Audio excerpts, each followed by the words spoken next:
I'm passionate and excited about a particular vision of where we're going with generative AI. And it's not artificial intelligence that tries to replace and supplant people, but it's about augmented intelligence where we amplify and augment human creativity and problem-solving skills, where we basically give people new capabilities. It's like an exoskeleton for the mind that can amplify that human spark within you, enable you to create and do more interesting things than ever before, but not something that's going to take away who you are, but allow us to spend more time thinking critically, creating new and exciting things that we couldn't create before, or have more time to interact with each other and be human. That's what I think the real potential of this is, and not going and replacing people. And I think it's really important that we approach generative AI from that standpoint. So I'm going to give you a framework to think about how to appropriately use generative AI. And the framework that I use is called Achieve. So this is a framework that I created to help think about what is the right way to use it to achieve this vision of augmented intelligence, as opposed to something that's going to take away from us with this, by trying to replace us with this artificial substitute. And we've seen how artificial things of all kinds don't really substitute for the real thing. So Achieve is about a couple of things. It's about how we use and think about ways of leveraging these new capabilities. One, to aid in human coordination. And I'm going to show what each of these things means in a minute. To cut out tedious tasks so we can spend more time thinking, reasoning, and interacting with other human beings, and less time on these things that honestly probably people don't really enjoy. To help provide a safety net so that it can help us catch mistakes. It could be as simple as catching a mistake in spelling to something more complex like we'll see in a minute. And then the IEV, I give it 3 letters because it's so important. And this is the one that I think really, really matters when you're using these tools and approaching them. It's all about inspiring better problem solving and creativity within the human. You want the human thinking when they're using the tools. You want them getting excited, and you want it sparking their imagination. You want them being an integral part of this thing, not something that's like sitting back and letting it do all the work. And then finally, we want to enable great ideas to scale faster by doing all kinds of things. Everything from like the Pokemon, meal plan that I then turn into software and games like on the fly in a conversation. We want to enable scaling up and doing crazy things like that. And these tools will allow us to do all of these things, scale up great ideas really quickly. So I'm going to give you an example, and I want you to imagine we're going to design a workshop. And then we're going to host this workshop, and it's going to be a faculty workshop at a university where we're bringing in a bunch of participants, and we have to solve and deal with a bunch of different issues, from how do we communicate with the participants to how do we plan the workshop, to dealing with unexpected issues and like childcare, to how do we follow up with them and communicate with afterwards and be engaging. So we're going to see a lot of real-world problems that we see, and we're going to use generative AI within the Achieve framework to go and solve and make an impact. So let's start with aiding human coordination. Now, we don't think of these tools as something that can help human beings, but they can be really helpful in helping us coordinate with each other. So I've gone and I've recorded the first meeting where we were planning this workshop, and I've captured notes from it. Maybe this is a virtual meeting where you just recorded the raw transcript, or maybe you took notes and typed them in. And now I'm going to tell it, act as my personal assistant, read the following meeting transcript, and provide me a summary of the key points of discussion. And it goes through and reads it, and that summary could be really valuable in itself. Meeting summaries are great, but I'm going to do something more important with it for human coordination. I'm going to tell it, list any ambiguities in the plan that the team should address. How often as human beings do we build plans, but then they're ambiguous and we don't coordinate well because one person interprets something a different way than another person, and then that leads to issues. That's a really important thing to be able to do. And you can imagine sitting at the end of a meeting, just putting in the meeting notes and saying, hey, what's ambiguous about this? Let's talk about it. Or taking in a specification or plan that was written in advance and getting feedback on what might be ambiguous. Now, let's say it's wrong. Well, what is the harm in that? Nothing. In fact, it's good, because as a team, we will then talk about, here's what it said is ambiguous. Do we think it is or not, and why? And then we've basically gotten more insight onto what we're doing, and we can make sure that we're not missing something. We're getting a second pair of eyes on our human coordination. And it says, for example, the exact number of registrations for the July workshop is not provided in the transcript. This information is critical for planning and logistics. And then it says there's no clear deadline for when John should provide his draft for review, which could lead to delays or miscommunication. So it's going out and actually reading the notes and the plan and then coming up with really concrete things that aren't clear from the plan. Now, what else can we do with it? Well, we can think about who should follow up on it. So we can say, for example, who should follow up on each of the listed ambiguities. And if we have a transcript where it's actually recorded who said what, it can tell us, for example, the number of July workshop registrations, which it said was an ambiguity. Sam Gray, who was directly asked about this, should provide the information to Daniel Brown. Or if we look at the deadline for the draft review, Rima Mystery, who initially requested the update, should set a clear deadline for John Burke. And so it's beginning to help us as a team coordinate better and think through ambiguities and way of solving the problem. Let's talk about the C, the cutting out tedious tasks. This is we spend so much time every day on things that aren't maybe the best use of our, critical reasoning and creativity skills as human beings. And honestly, a lot of times they're the tasks that make jobs hard to deal with and make people want to leave. So how do we use it to cut out tedious tasks? Well, in the planning of this workshop, we've created a survey and we've allowed people to, in free text, write how are they using ChatGPT today and anything they want. Now, as the person who's going to teach this workshop, I could go and manually try to cut and paste that information into different segments of the audience and try to figure out who's using it different ways and do all that analysis, but that's a lot of work. So I'm going to upload the survey responses. I'm going to say this is the list of people that registered for our workshop on prompt engineering and ChatGPT. Describe the data in this file. And then I'm going to follow up and I'm going to say the registration had how are you using ChatGPT, Bard, Bing, etc. as a question. Can you turn this into a list of usage and then group the responses underneath your types?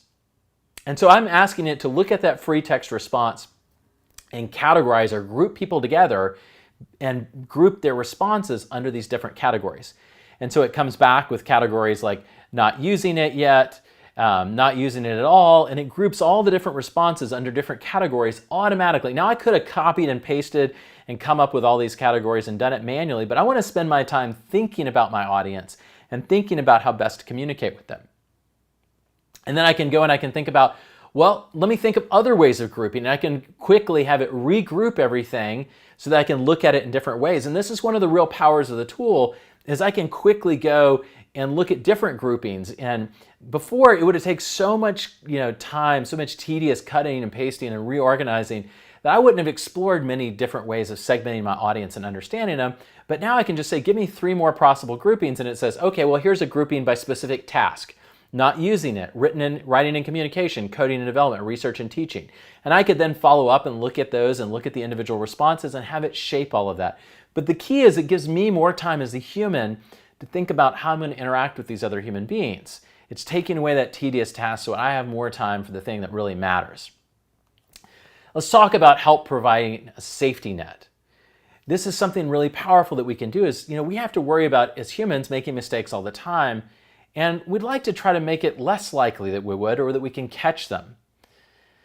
So one of the things that I'm thinking about is, I'm going to go and present this material, and I presented it to a different audience previously. Maybe I presented it to a bunch of computer science professors. And so they're going to have different terms that they're going to be familiar with. And I don't want to start my presentation and realize I'm using all these terms that I haven't defined and make the mistake of losing my audience in the first 10 slides. So I upload my 120 slides to ChatGPT Advanced Data Analysis, and I say, read my first 10 slides and tell me any technical terms that I used that I haven't defined and an audience of manufacturing business executives might not be familiar with. And it comes back with, for that particular audience, here are possible terms. It's providing me a safety net in terms of my presentation. So now maybe I won't lose my audience because it's giving me second sight on what is in there that maybe I haven't defined, that maybe I need to talk about and explain in more detail because my audience has changed. Or let's look at something that we can do in terms of coordination and a safety net. And this is a huge problem when we're building software, but it's also a problem in other domains. And that is, we're working on a problem and we have two teams that go and work independently on different parts of the problem. But when the teams come together, they realize they've made conflicting decisions. And in software, this means that we can't integrate our two pieces of the problem. Our two pieces of the software don't work together. And now we've just wasted all this time and effort and money, where in the case of this workshop, maybe we have two teams working on one on logistics and one on the overall planning, and they've made conflicting decisions, and that could be a problem. So let's try to solve that problem. So I say, I'm going to upload the second team's meeting notes. And I say a second team working on logistics for the workshop just met. These are their meeting notes. Please point out any potential conflicts and decisions made by this team and the other team. And it comes back and it says venue size and layout. The logistics team suggests using the university's main auditorium for the sessions, which conflicts with the initial plan to conduct the sessions in a smaller setting, presumably in conference room B. Or IT requirements. The logistics team list of necessary equipment includes a high-resolution projector, multiple wireless microphones, a good sound system, and several laptops. This contradicts the initial team's IT requirements, which were likely based on a smaller room setup. So now it's helping us catch not only mistakes in our individual things like presentations, but also coordination potential mistakes that could be really impactful. And so helping us, do a better job as humans. And I love it when my mistakes are caught before they become a problem, like before I'm giving the presentation or before we realize we've scheduled the wrong room. Now let's talk about the IEV. This is the most important piece from my perspective, and it's all about inspiring better problem solving and creativity with humans. Now we hear all the time about how AI is biased, but we as humans are incredibly biased, and we actually produced the bias data that led to the training of AI. But what's interesting is it can help us overcome some of our own biases if we use it correctly. So we have biases, for example, in problem solving. Like we know one way of solving a problem, so we automatically try to solve every problem that way. We have bias in confirmation. We have confirmation bias on data. We're going to look at it. We're going to try to see what we want to see in it.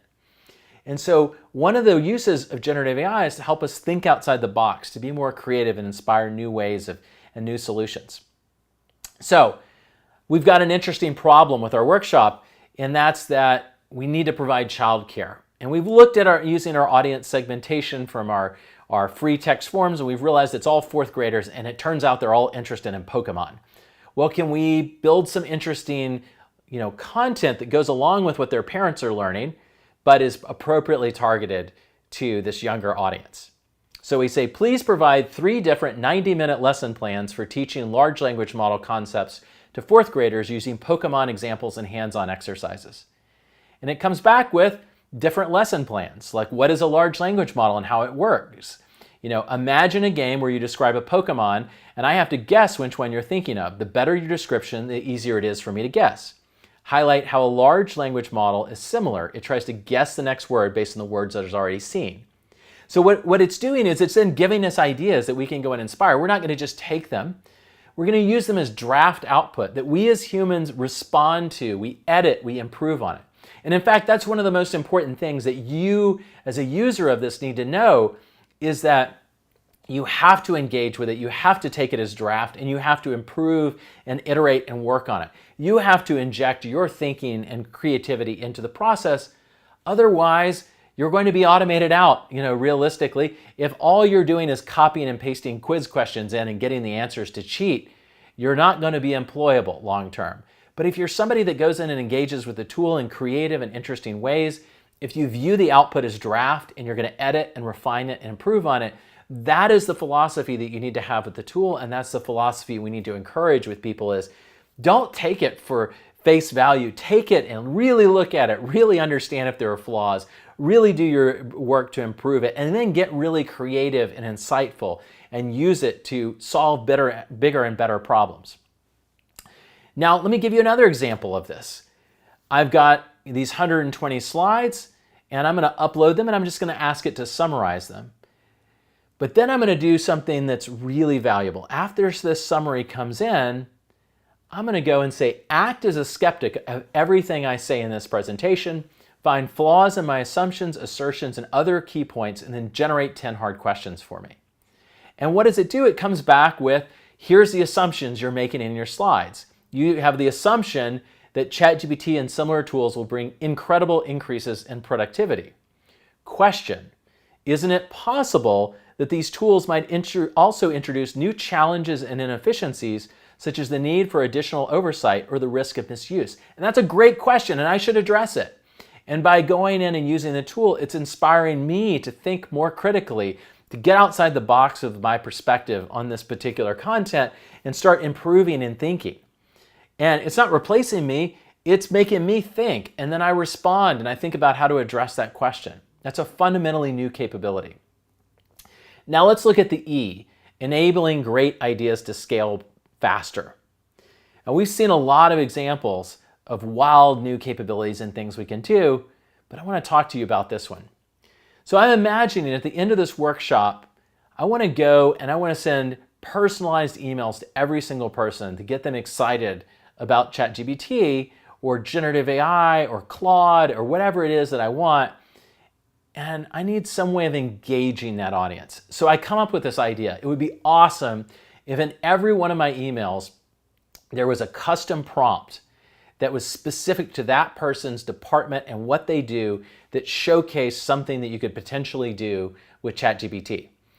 But for me to go and try to scale that idea up would be really hard, right? To think of prompts for every single department and have the domain knowledge to make them even close to relevant is not going to be easy.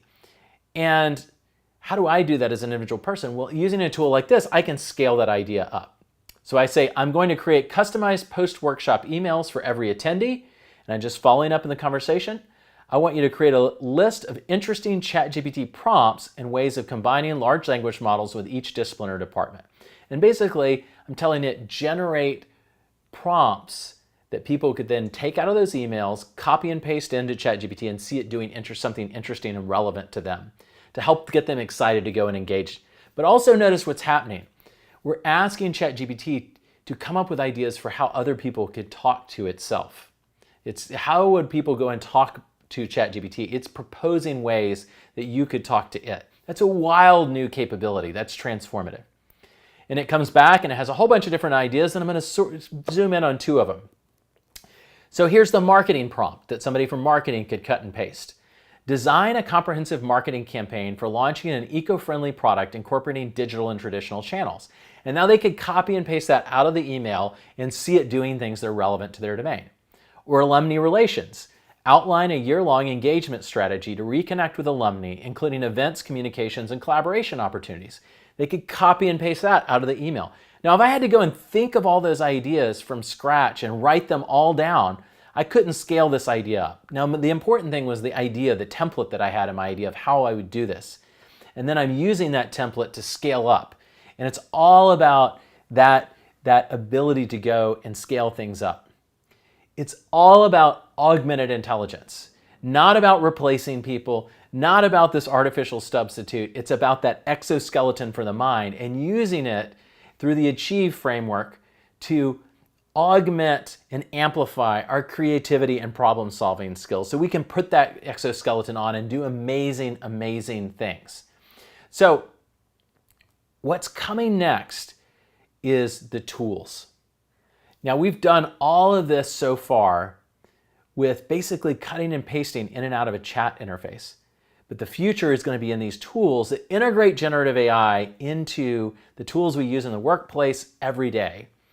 And they're going to transform what we can create, how fast we can create, how big of problems we can solve, how creative we can be. It's going to give a totally new medium for expression. And how we access computing is going to fundamentally change. And the future of computing is generative AI as our interface to it, of being able to radically change what we can do and how we can control these things. So when you're thinking about how do we engage with this, you have to think about it from this augmented intelligence perspective. Think about the Achieve framework and how can you go and apply that framework in your discipline and in your domain to do things that benefit people, that give them that exoskeleton for the mind, that replace them in some artificial way.